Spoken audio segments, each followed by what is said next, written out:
Queridos, a graça e a paz, estamos mais uma vez aqui reunidos para compartilhar da palavra do Senhor, deste momento de palavra. Eu creio que você já se reuniu aí com a sua família, com seus filhos, e é nesse espírito que eu gostaria de te convidar você a abrir sua Bíblia na carta escrita pelo apóstolo Paulo aos Romanos, capítulo 8, a partir do verso 18, que diz assim: porque para mim tenho por certo que o sofrimento do tempo presente não podem ser comparados à glória a ser revelada em nós. A ardente expectativa da criação aguarda a revelação dos filhos de Deus, pois a criação está sujeita à vaidade, não voluntariamente, mas por causa daquele que a sujeitou, na esperança de que a própria criação será redimida do cativeiro da corrupção para a liberdade da glória do Filho de Deus. Porque sabemos que toda a criação, em um só tempo, geme e suporta angústia até agora. E não somente ela, mas também nós, que temos as primícias do Espírito, igualmente gememos em nosso íntimo, aguardando a adoção de filhos, a redenção do nosso corpo. Porque na esperança fomos salvos. Ora, esperança que se vê não é esperança. Pois o que alguém vê, como espera? Mas se esperamos o que não vemos, com paciência aguardamos. Também o Espírito semelhante nos assiste em nossa fraqueza, porque não sabemos orar como convém, mas o mesmo Espírito intercede por nós, sobremaneira, com gemidos inexprimíveis. E aquele que sonda os corações sabe qual a mente do Espírito, porque segundo a vontade de Deus é que intercede pelos santos. Sabemos que todas as coisas cooperam para o bem daqueles que amam a Deus, daqueles que são chamados segundo o seu propósito. Essa carta do apóstolo Paulo, ela é muito interessante, porque ele é o livro que mais enfatiza a remissão do pecador, a justificação do homem em Jesus Cristo, o amor prático de Deus pelas nossas vidas. E nós precisamos atentar para esses textos, e os textos relatados nessa carta, porque eles são muito práticos. Eles são muito práticos. O apóstolo Paulo traz algumas referências importantes que nós precisamos atentar para esse texto. E eu gostaria de começar a comentar com os irmãos a partir do verso 18, que vai começar dizendo, olha, porque para mim tenho certeza. Então, porque é uma conjunção coordenativa. Ela traz a explicação ou a consequência dos escritos anteriores, do que tinha relatado anteriormente. E nessa conclusão desse texto que Paulo escreve no verso 16 e verso 17, ele diz assim: o próprio Espírito testifica com o nosso Espírito que somos filhos de Deus. Ora, se somos filhos, também herdeiros de Deus e cordeiro com Cristo. Se com ele sofremos, também com ele seremos glorificados. Então, esse texto ele vem trazendo a garantia da nossa redenção em Cristo Jesus e do nosso direito de filhos de Deus. Em João capítulo 1, verso 12, vai dizer assim: ele veio para os seus, mas os seus não receberam. Mas todo quanto receberam, deu-lhes o poder de serem feitos filhos de Deus. Então esse texto é muito interessante, que ele vai dizendo que no Espírito nós somos testificados que somos filhos de Deus.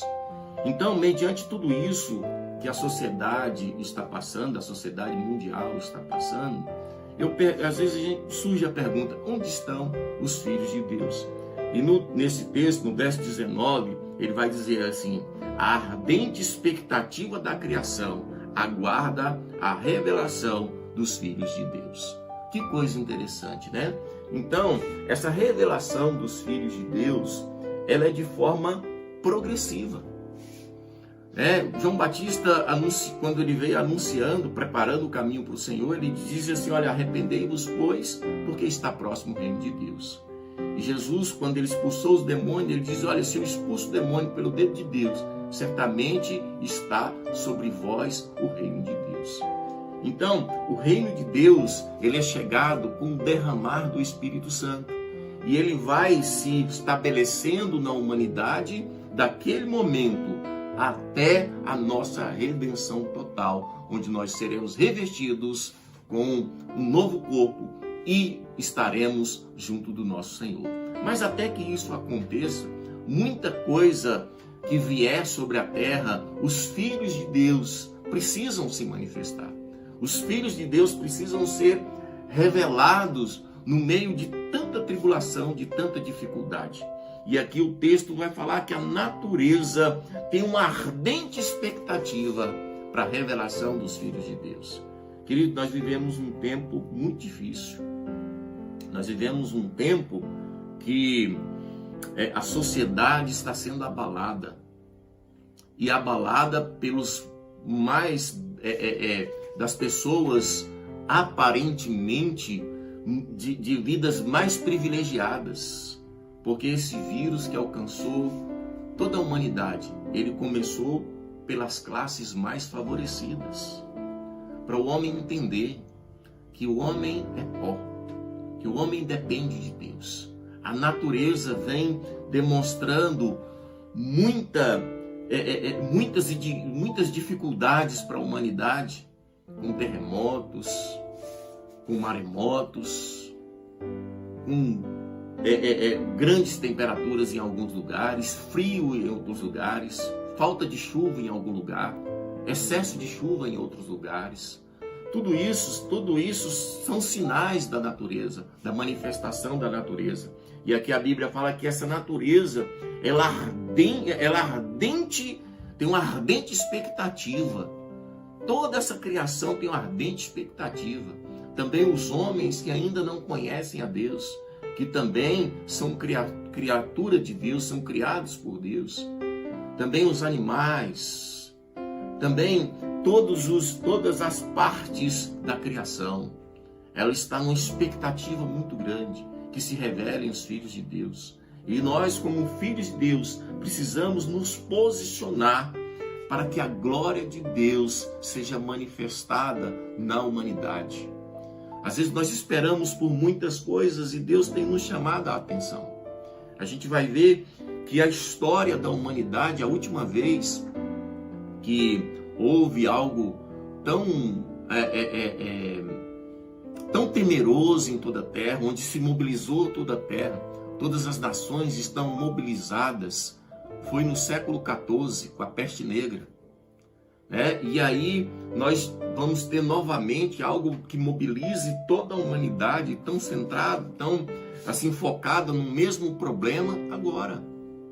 E é interessante quando a gente estuda a história no século XIV, que vai ali do ano 1300 e pouco até 1400, até o finalzinho dos anos 300, e a gente vai ver um grupo de irmãos que começam a orar e começam a falar sobre o Evangelho, que ele deveria ser anunciado. Cada um tinha essa responsabilidade.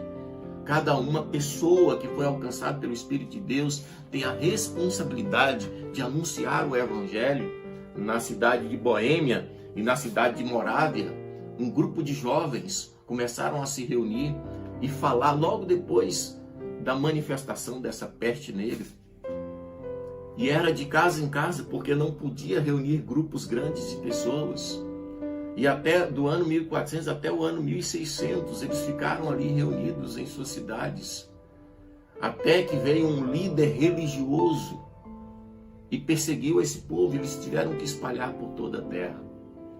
E logo depois dessa peste negra, o Evangelho começou a ser anunciado por um grupo que posteriormente foi chamado de moravianos, pregando o Evangelho que liberta, que cura, que salva, que nos dá essa progressão de vida, conforme está no livro de Provérbios, que a vereda do justo é como a luz da aurora, brilha mais e mais até chegar ao dia perfeito.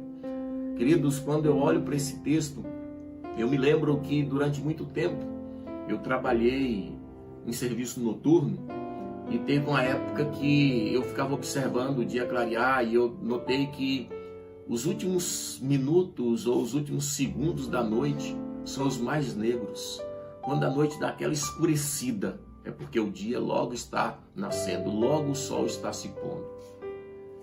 E aí eu observei que esse texto ele fala de algo e logo depois o dia vai clareando, clareando, até chegar a luz do sol que está sobre as nossas cabeças, trazendo o calor, o momento do dia mais quente, mais claro. E da mesma forma é a vereda do justo. Ela brilha mais e mais até chegar ao dia perfeito. E assim como aqueles jovens que nasceu ali naquela cidade de Boêmia e de Morávia, onde eles pregavam o evangelho de casa em casa, começou numa pequena casa, nós precisamos retroceder nos nossos conceitos e valores de igreja institucionalizadas e voltarmos a esse princípio de filhos de Deus, porque a criação está gemendo pelos verdadeiros filhos de Deus, para que se manifestem os verdadeiros filhos de Deus. Chegou o tempo, não precisa mais de estarmos anunciando uma denominação religiosa, mas precisamos anunciar Cristo, o único que liberta, que cura e que salva. No livro de Romanos, se nós pegarmos no capítulo 1, no verso 18, vai dizer que Deus, que diz que a ira de Deus se revela no céu contra toda impiedade e perversão dos homens que detêm a verdade pela injustiça. Nós vivemos o tempo da conveniência, onde a verdade ela só é dita se ela me for conveniente. E ali no capítulo 1 a gente foca muito em perversão do homem para a área de sexualidade, para outras coisas, mas a gente esquece que lá está falando daqueles homens que tiveram experiência com Deus, que conheceram a Deus e mesmo conhecendo a Deus, eles se perverteram. Então, ali está falando também dos religiosos que conheceram a Deus e deram a mínima para Deus. E a natureza, a criação toda busca homens e mulheres no nosso tempo de um coração sincero, de verdadeiros filhos de Deus, que habita dentro dele o Espírito Santo e testifica nesse Espírito que ele é filho de Deus. E essa revelação progressiva vai chegar até a redenção do nosso corpo, que está no verso 23. Esse é o propósito dos filhos de Deus aqui na terra. Esse é o propósito de nossas vidas como filhos de Deus. Uma outra coisa que nós aprendemos no verso 26 é que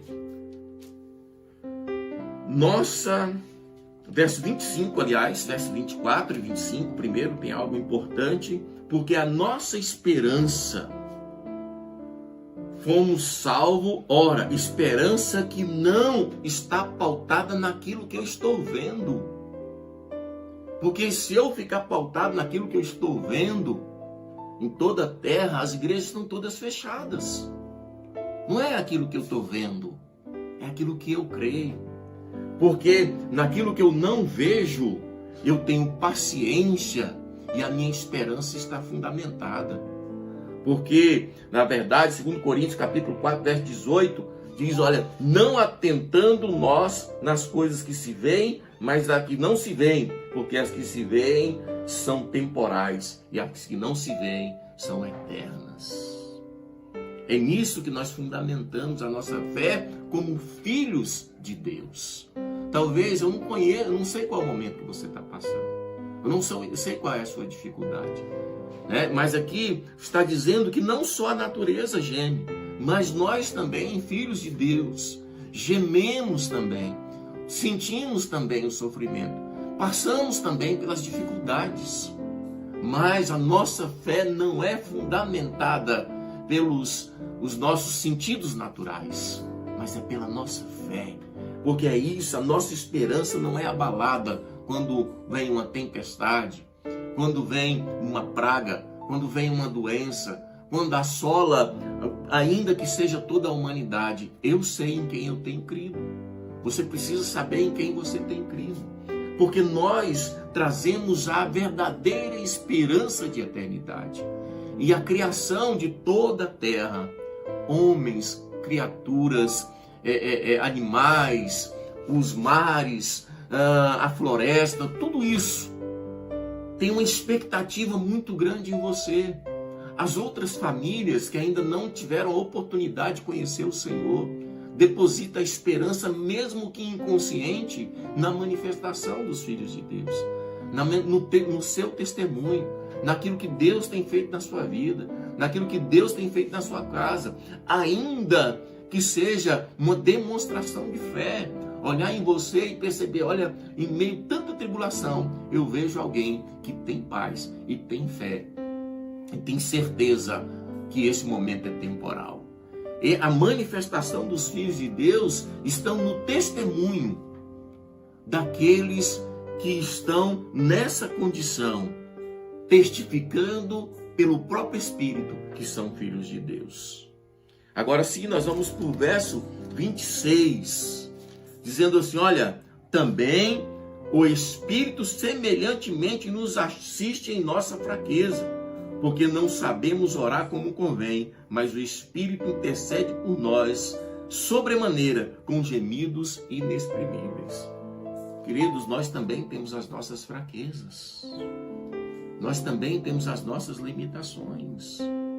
Não espere encontrar pessoas perfeitas, nem do seu lado, nem na igreja, nem você mesmo, nem na sua família. Nós somos pessoas frágeis, pessoas também com dificuldade, que também deslizam, que também falham e que também caem. Nós somos pessoas assim. Não traga uma condenação sobre você ou sobre aquele que está ao seu lado irreversível. Seja flexível também, entendendo que ela também tem suas dificuldades, suas limitações e suas fraquezas. E que muitas vezes nós não sabemos sequer como orar. Por isso, o Senhor Jesus, no capítulo 14 do Evangelho escrito por João, ele vai dizer assim, olha, eu vos enviarei um Consolador. Não vos deixarei órfãos, mas vos enviarei um Consolador. E esse vos fará lembrar de tudo que eu tenho ensinado. Então, o Espírito Santo, ele que é o nosso Consolador, ele nos traz essa motivação que se faz necessária nesses momentos de angústias, de tribulação, de dificuldade, onde o Senhor tem nos dado a oportunidade de voltarmos ao princípio de verdadeiros filhos de Deus. Não é mais uma característica que demonstra a minha religião, da qual nós vamos convencer o mundo que ele precisa vir participar da minha religião, da minha denominação. Não é nada disso. Mas é a identidade de filhos de Deus, aquele que leva paz onde existe contenda, leva alegria onde existe tristeza, está sempre conciliando e não gerando mais polêmica, que pauta a sua vida na vida do nosso Senhor e Salvador Jesus Cristo, sendo imitador dele, assim como nós somos imitadores dos apóstolos, assim como nós somos imitadores daqueles que se dobraram ao Senhor. Esse é o grande propósito para as nossas vidas como filhos de Deus. E essa geração, a criação de hoje, está esperando a sua manifestação, a minha manifestação, sermos diferentes, sermos alguém que realmente transmite a imagem e semelhança do nosso Senhor, porque como por espelho, somos transformados de glória em glória na imagem do nosso Senhor. Essa é a esperança de toda a criação, que se manifeste verdadeiramente os filhos de Deus. Esse tem que ser o propósito da sua vida e da minha vida em meio à tribulação. Nós precisamos, assim como aqueles homens que foram chamados de movacianos, homens que tiveram a oportunidade de começar de casa em casa, proclamar o Evangelho, de casa em casa. E depois isso alcançou toda a terra. Isso que nós estamos fazendo hoje, compartilhando de casa em casa. no futuro bem próximo, ele vai fazer a grande diferença. Sabe por quê? Porque somos aqueles que a Bíblia chama de filhos de Deus. Nós não temos que ser identificados pela nossa denominação religiosa ou pelo nosso credo, mas nós precisamos ser identificados como os verdadeiros filhos de Deus. Nós precisamos nos manifestar como verdadeiros filhos de Deus. E esta é a proposta. E o texto ele vai concluir no verso 28, dizendo assim, olha, sabemos que todas as coisas cooperam para o bem daqueles que amam a Deus, daqueles que são chamados segundo o seu propósito. Olha que coisa maravilhosa. Todas essas coisas que estão passando, todas essas dificuldades que estão passando, tanto lá fora, quanto nas outras nações, quanto no Brasil, quanto no meu estado, quanto no meu bairro, quanto na minha casa, tudo isso coopera para o bem daqueles que amam a Deus. Todos aqueles que têm o seu coração firmados no Senhor, que têm dentro de si, habitando o Espírito Santo, todos aqueles cujo teu espírito é um com o Senhor no Espírito, conforme o apóstolo Paulo escreve na carta aos Coríntios, no capítulo 6, a partir do verso 17. E a conclusão é essa. Ele vai dizer assim, olha, daqueles que são chamados segundo o propósito de Deus. Queridos, todas as coisas contribuem para o bem daqueles de quem? Quem são aqueles? Aqueles que Deus tem um propósito. Deus tem um propósito com a sua vida. Deus tem um propósito com a sua família. Deus tem um propósito com você, onde Ele te colocou. No seu trabalho, na sua casa, na sua família, no seu bairro, no seu país, na sua nação. Deus tem um propósito. Você não nasceu, você como às vezes quando a gente era pequena, minha mãe corrigia a gente dizendo, olha, você não é filho de chocadeira.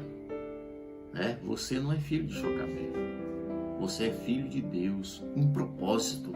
Você tem algo certo. Deus te colocou onde você está, com um objetivo e da manifestação da glória dele, já aqui na terra, já chegando o reino de Deus através da sua vida. Atente para isso.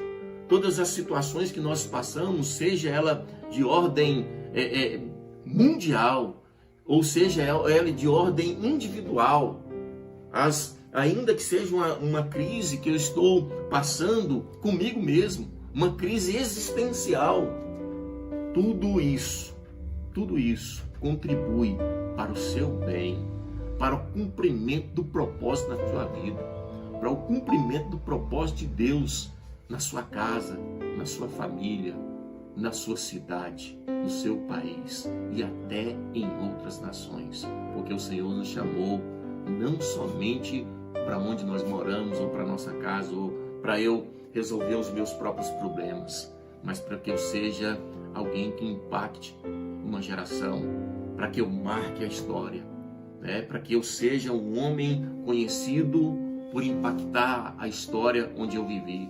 Ainda que o Senhor Jesus não volte, ainda que nós já estivermos morando na nossa morada celestial, o nosso legado estará contribuindo para a vida dos outros que vieram após nós.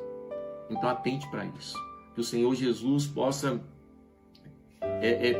encontrar lugar em seu coração com essa palavra e que ela possa produzir frutos dignos de arrependimento, frutos que não perecem, mas permanecem para sempre, mudando não somente a sua vida, mas a vida das pessoas que passarem pela sua vida. Eu quero orar com você. Senhor, meu Deus e meu Pai, diante da exposição da Tua palavra, Deus, que cada irmão, que cada irmã, que neste dia, Deus, está sendo ministrado, Deus, que essa palavra está alcançando. Deus, traga transformação, traga convicção, Deus, do projeto do Senhor na vida de cada um deles, Pai amado. E que eles possam perceber, Pai amado, o quão grande e especial eles são, Deus, no teu reino, Pai querido, no grande propósito que o Senhor tem para a vida de cada um deles. Assim eu oro, Pai querido, em nome do Senhor Jesus. Amém. E graças a Deus, que o Senhor abençoe e que a graça dele possa estar sempre firme em nossos corações, nos levando a compreender o projeto que ele tem para as nossas vidas, em nome de Jesus.